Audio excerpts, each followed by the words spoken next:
कर्जमुक्ती योजनेच्या संदर्भातला 2 लाख रुपये कर्ज माफ करण्याचा आदेश आपण काढता. मला वाटतं अतिशय चांगला निर्णय, अतिशय मोठा निर्णय सरकारने घेतलेला आहे. माननीय मुख्यमंत्री महोदयांनी या ठिकाणी घेतलेला आहे.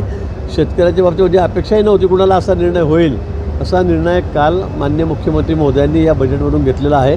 आणि शेतकऱ्यांसाठी अनेक योजना आपण बघितलं असं सिंचनासाठी किती खर्च म्हणजे 1.25 लाख कोटी, जवळपास 1 लाख कोटीच्या वर आम्ही आता रिव्हर लिंकिंग त्या ठिकाणी करतो आहे.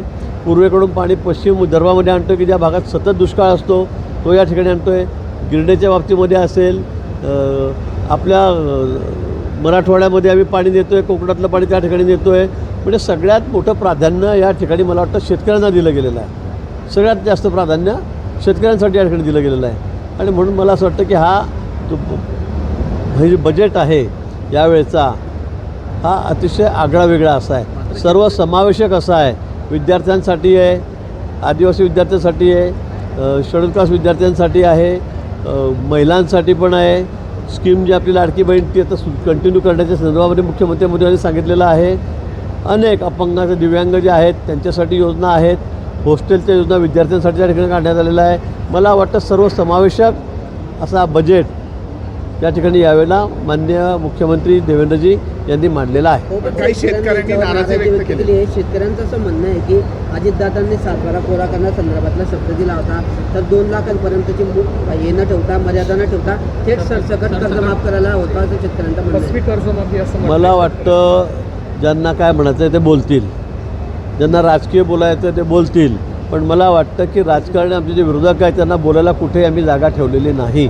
आज एवढ्या मोठ्या प्रकारामध्ये एवढे प्रकल्प, विशेष करून इन्फ्रास्ट्रक्चर, सगळे ब्रिज असतील, रस्ते असतील, पिण्याच्या पाण्याची व्यवस्था, शेतीच्या पाण्याची व्यवस्था, हा सगळ्यात मोठा या ठिकाणी करण्यात आलेला आहे. आता लाडक्या बहिणींनासुद्धा किती मोठा खर्च आम्ही त्या ठिकाणी दरवर्षी करतो आहोत. शेतकऱ्यांसाठी तर केवढ्या मोठ्या योजना कर्जमाफीच्या आम्ही आणलेल्या आहेत. शेवटी तिजोरीचा विचार केला जातो. तिजोरीचा विचार सगळ्यांना फक्त वाटूनच द्या आणि मग धरणं करू नका, शेतकऱ्यांना पाणी देऊ नका, इंडस्ट्रीला पाणी देऊ नका, रस्ते करू नका. मला वाटतं असं करून चालणार नाही. आता गावामध्ये सुद्धा आता जे शेतीचे रस्ते आहेत त्याच्यासाठी मोठं प्रावधान करण्यात आलेलं आहे. गावाकडे जाणाऱ्या रस्त्याला सगळे सिमेंटचे आम्ही करणार आहोत. सगळं आपल्याला बदलायचं आहे, सगळंच आपल्याला बदलायचं आहे या ठिकाणी. आणि म्हणून फक्त वाटून द्या आणि कामं करू नका हे असं करता येणार नाही. आणि म्हणून सर्वसमावेशक असा हा बजेट अर्थसंकल्प या ठिकाणी माननीय मुख्यमंत्री महोदयांनी मांडलेला आहे. सर्व या बजेटमुळे खुश आहेत. फक्त काय जे पॉलिटिकली ज्यांच्या डोक्यामध्ये काही वेगळंच आहे, फक्त राजकारण आहे, असे लोक टीका करणारच आहेत.